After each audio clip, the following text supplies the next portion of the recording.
ಅರ್ಥವಾಗಿ ರಾಮ ಬಂದು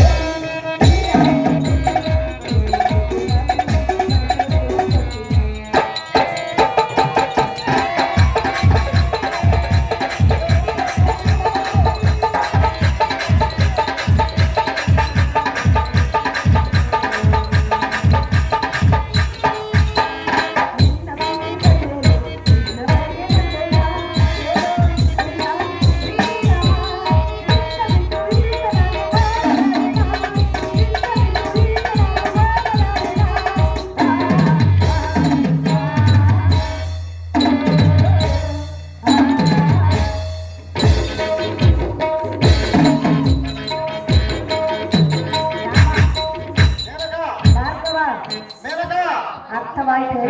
ಅದೇನು ಇನ್ನೂ ಅರ್ಥವಾಗಿಲ್ಲ ನನಗ. ಅರ್ಥ ಮಾಡಿಕೋ. ಅದೇನು ವಿಸ್ತಾರವಾಗಿ ಹೇಳು. ರಾಮ ಬಂದು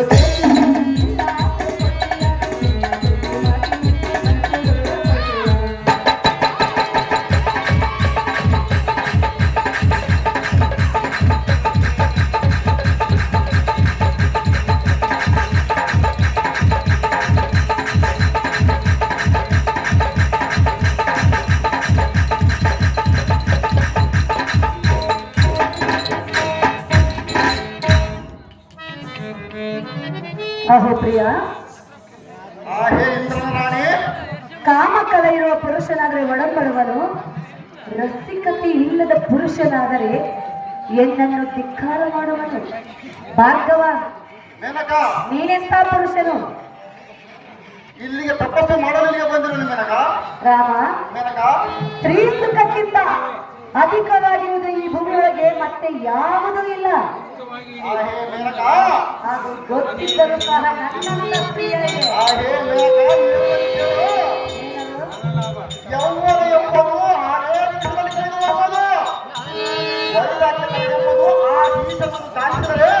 ಇಡೀ ಚಿರಕಾಲ ಹೆಸರಿರುವುದು.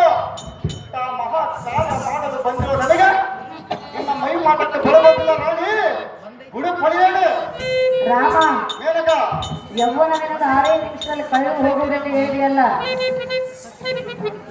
ಆ 6 ನಿಮಿಷದಲ್ಲೇ ಜಗತ್ತು ಸೃಷ್ಟಿಯಾಗುತ್ತಿರುವುದು ಅದನ್ನು ನೀನು ಮರೆತಿರುವೆಯ? ಭಾರ್ಗವ,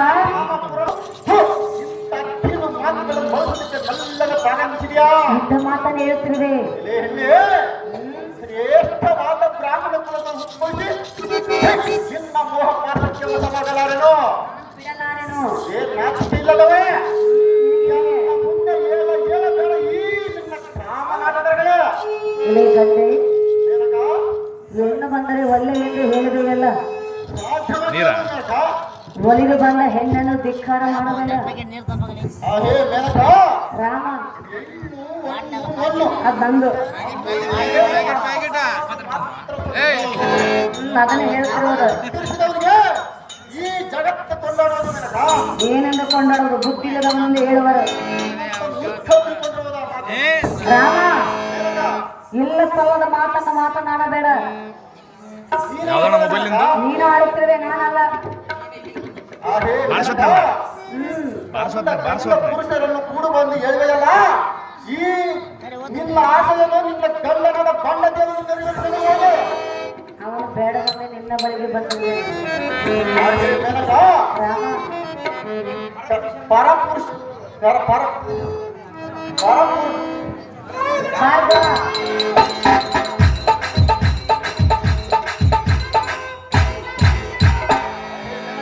ರಾಮ, ಇಲ್ಲ ನೀನು ದೇವೇಂದ್ರ ಹೇಳಿದ್ಯೋ ಇಲ್ಲ ಕಂದ ಕಂದರ ಹೇಳಿದ್ಯೋ? ರಾಮ, ನಾನು ಯಾರ ಹೆಂಡತಿ ತೆಗೆದುಕೊಂಡು ನೀನೇನು ಮಾಡುವೆ? ಅದರಿಂದ ನಿನಗೇನಾಗಬೇಕು? ನೀನು ದೇವೇಂದ್ರ ನಾನು ಪಟ್ಟದ ಅಳಿಸಿರುವೆ. ಹೌದಲ್ಲ? ಮತ್ತೆ ಗೊತ್ತಿದ್ದರೆ ನನ್ನನ್ನು ಯಾಕೆ ಕೇಳಿದೆ? ಅವನಲ್ಲಿ ನಿನ್ನ ಗಂಡನಾದ ಇಂದ್ರನಲ್ಲಿ ಹೋಗಿ ನಿನ್ನ ಕಾಮದಾಟವನ್ನು ತೀರಿಸಬಹುದು. ಭಾರ್ಗವ, ನಾನು ಏನು ಕೇಳ್ತಿರುವೆ, ನೀನೇನು ಮಾತನಾಡುತ್ತಿರುವೆ? ನಾನು ನಿನ್ನ ವಿಚಾರ ಮಾತನಾಡುತ್ತಿರುವೆನೋ, ನೀನು ನನ್ನ ವಿಚಾರ ಮಾತ್ರ ಮಾತಾಡಬೇಕು. ದೇವೇಂದ್ರನ ವಿಚಾರ ಎತ್ತುವ ಅವಶ್ಯಕತೆ ಇಲ್ಲಿಲ್ಲ. ಈಗ ಹತ್ತಿದ್ದೇವೆ ನೋಡು. ರಾಮ, ಹೇಳಲೇ? ವಿಸ್ತಾರವಾಗಿ ಹೇಳಬೇಕಾ?